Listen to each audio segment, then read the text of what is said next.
Бәріңе сәлем достар. Бүгін мен сіздерге уборщица фильмін қысқаша баяндап беретін боламын. Ал видео басталмас бұрын арнаға жазылып лайк басуды ұмытпаңыздар. Жайғасып болсаңыздар, біз бастаймыз. Еще сотню, и я прибавлю полчаса. Ладно, зайду к вам попозже.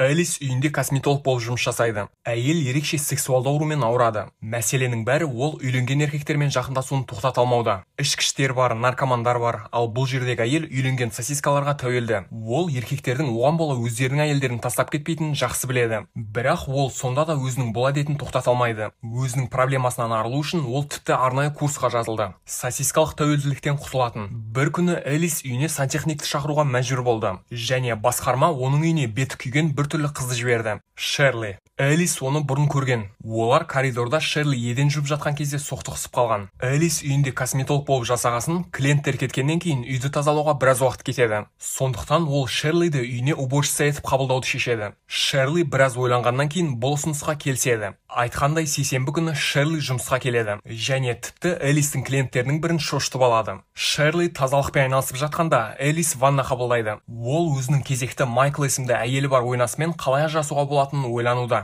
Майкл оған үнемі қоңырау соғып хабарламалар жібереді. Және күндердің бір күнде өзінің әйелін тастап кетуге уәде берген. Бірақ Элис сенімді түрде бұндай қарым-қатынасты доғару керек деп шешеді. Майклдан ойы бөліну үшін Элис Шерлидің кешкі асқа қалуын өтінеді. Кешкі ас үстінде қыздар сыпайы сөйлесіп, бір-бірін жақынырақ тани бастайды. Шерли өзінің бетіндегі күйігінің бала кезінде пайда болғанын айтады. Соның салдарынан оның енді адамдармен байланысуы қиын екен. Шерли Элистің мейірімділігіне өте риза. Сондай-ақ Элис те өзінің сексуалды проблемасымен бөліседі. Үйленген еркектермен кездесетінін және бұл тәуелділіктен құтыла алмайтындығын, тіпті соның салдарынан шегіп бастапты. Бірақ Элис бүгіннен бастап шекпейтініне және Майклмен бұдан былай кездеспейтініне уәде береді. Тамақтан кейін қыздар түн жарымға дейін телевизор көреді. Ал Элис тіпті ұйықтап та үлгереді. Шерли пәтерден ақырын шығып кетпекші болады. Бірақ Элис оянып кетіп, оны үйіне дейін жеткізіп салатынын айтады. Жолда Элис Шерлидің кешкі асқа қалған үшін алғыс айтады. Жауабына Шерли Элисті красотка деп атайды. Құдды бір кукла Барби секілді. Бірақ Элис бұның бәрі косметиканы дұрыс қолданғанның арқасында екенін айтады. Және Шерлиге де сәті түскенде боянуды ұсынады. Алайда бұл ұсыныс ойламаған жерден Шерлиді ренжітеді. Ол дереу Элиске көлікті тоқтатуын бұйырып, әрі қарай үйіне жаяу жететінін айтады. Ал сосын ол көліктен шығып, есігін жабады да, ештеңе айтпастан қалың орман арасына сүңгіп кетеді. Кезекті жұма күні Шерли тағы да уборкаға келеді. Және үстел үстінен темекі қорабын байқайды. Ол түсінбеушілікпен Элиске уәдесі жайлы есіне салады. Элис бұл ісінің дұрыс емес екенін түсініп, келесі жолы міндетті түрде сөзінде тұратынын айтады. Және дәл сол жерде темекі қорабын қоқысқа лақтырады. Ал сосын Элис Шерлиге бірнеше макияж сабағын ұсынады. Және оның тыртықтарын кішкене бояп жібереді. Содан соң Шерлиге өзінің көйлектерінің бірін кигізеді. Шерли өзін бұлай көрмегеніне бірнеше уақыт болды. Және оған бұл образ қатты ұнайды. Ұнаған соншалықты осы түні Шерли Элистің пәтеріне ұрланып кіреді. Және хлороформаның көмегімен оны одан да терең ұйқыға жөнелтеді. Элис ұйықтап жатқанда Шерли оның бетіне сұйық материал жағады. Содан кейін бұл масканы гипспен жабады. Бірнеше уақыт өтіп бәрі кепкен соң, Шерли Элистің жүзінен маска істеп алады. Таңертең хлороформадан кейін Элис өзін өте нашар сезінеді. Ол әлсіреп, бас айналып, жүрегі айниды. Соның салдарынан ол өзінің бүкіл клиенттерін кері қайтаруға мәжбүр болды. Кенеттен оған Шерли келеді. Ол бірге уақыт өткізуді сынады. Телевизор көріп, шай ішіп, бірақ Элистің бас тартуына тура келеді. Өзін жайсыз сезінгеннен ол оңаша болғысы келеді. Келесі күні фитнес орталығынан шыққаннан кейін Элис ойламаған жерден Майклмен кездеседі. Олар бірнеше апта бойы көріспеген. Және ештеңе айтпастан жай ғана әйелдің үйіне барады да тағы да күнәға батады. Бірақ Элис оны Майкл сосиска тестасымен тамақтандырып жатқанда, Шерлидің ақырын бақылап тұрғанын білмеді. Элис оңаша қалғанда, Шерли артынан келіп хлороформамен тұншықтырады.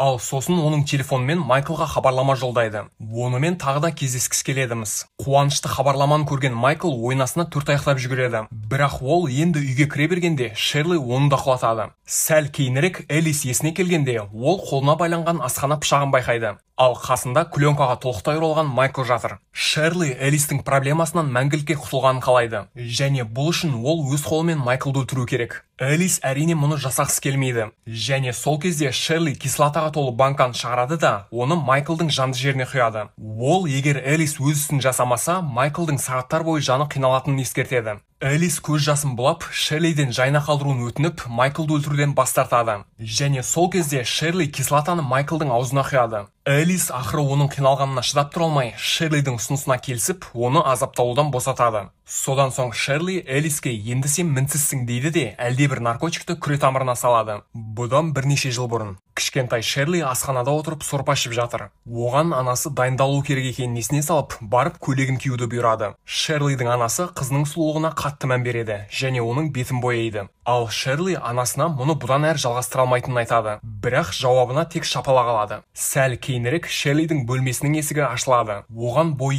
2 метр қара нәсілді дантист келді. Ол оның анасына $500 төлеп, қызын 1 сағатқа жалдап алған. Бұл олардың үйіне келген бірінші немесе соңғы клиент емес еді. Бірақ бір күні шаршаған Шерли кезекті клиентті тістеп алады. Және қызуқанды клиент алдымен анасын ұрады. Ал сосын Шерлиге қайнап тұрған майды шашып жібереді. Оның бетіндегі тыртық осылай пайда болған. Бұл оқиғадан кейін Шерли сұлулығын жоғалтады және барша тұрақты клиенттердің бұл үшін көңіл күйлері түсіп кетеді. Анасы соңына дейін қызының тыртықтары сейіліп, ол кішкене болсын тартымды болады және ақша табуды жалғастырамын деп үміттенеді. Бірақ Шерли бұдан былай мұнымен айналысқысы келмейтінін қадап айтады. Қызының мәлімдемесін естіген анасы дереу қайшыға жүгіреді. Ол Шерлиді ұстап, сол жерде тілін кесіп тастамақшы болады. Шерли мәңгілікке үнін өшіру үшін. Бірақ ең соңғы сәтте ол тоқтайды да, қызынан жылап тұрып кешірім сұрайды. Алайда Шерли анасын кешіруге асықпаған еді. Сәтті пайдаланып, ол оның арқасына қайшы тығады. Ал қазіргі уақытта Шерлидің анасы әлі де тірі. Ол көп жылдан бері жүк контейнердің ішінде цепке байлаулы отыр. Және кейде Шерли оны ұнтақталған егеуқұйрықтармен тамақтандыру үшін келіп тұрады. Қазіргі уақыт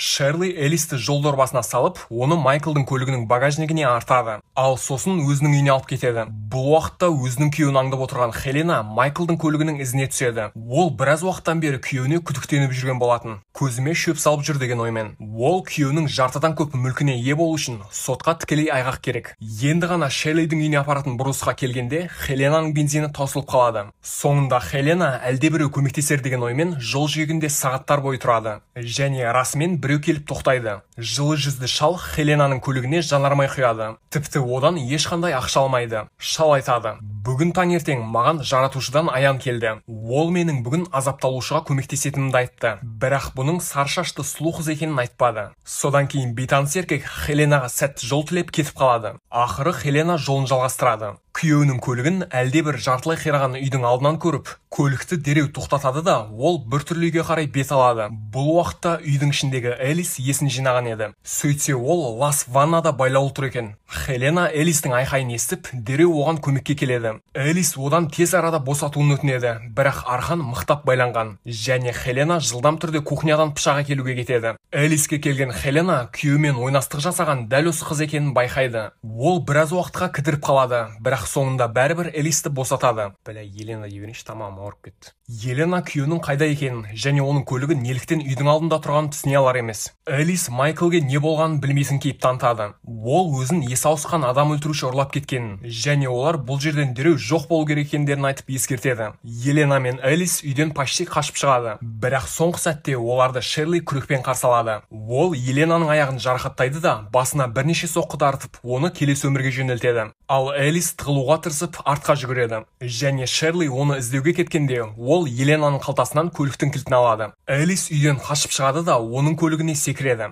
Бірақ дәл осы сәтте Шерли жүргізуші орындығының терезесін бұзады да, Элиске әлдебір наркотикті тығады. Элис соңғы күшімен көліктен шығып, орманға қашуға тырысады. Бірақ көп ұзамай жерге құлайды да есін жоғалтады. Элис кереуетте есін жинайды. Боянған, үстінде көйлегі бар және цепке байлаулы. Элис түсінбеушілікпен терезеге жақындайды. Және Шерлиді көріп, бұтына жіберіп қоя жаздайды. Шерли оны телміре бақылап тұр. Шерлидің балалық шағындағы ең сүйікті ойыншығы ол қуыршақ үйшігі болатын. Оның бөлмелерінің бірінде сұлу Барби тұратын. Бұл кукла оған болып жатқан қастандықтардан кішкене болсын бөлінуге көмектесетін еді. Және Шерли Элисті кездестіргенде, оған сен құдды бір кукла Барби секілді сұлусың деген болатын. Енді бұл тірі Барби оның импровизацияланған үйінде өмір сүреді. Фильм ұнаса лайк басып, комментарийға өз пікіріңізді қалдырып кетіңіз. Арнаға жазылып, қоңыраушаны басып қойсаңыз, жаңа видеоларды бірінші болып тамашалай аласыз. Сондай-ақ арнадағы басқа да видеоларды көріп шығуыңызға кеңес беремін. Видеоны соңына дейін көргеніңізге үлкен рахмет. Сіздермен бірге болған кино әлемі. Келесі видеода кездескенше сау болыңыздар.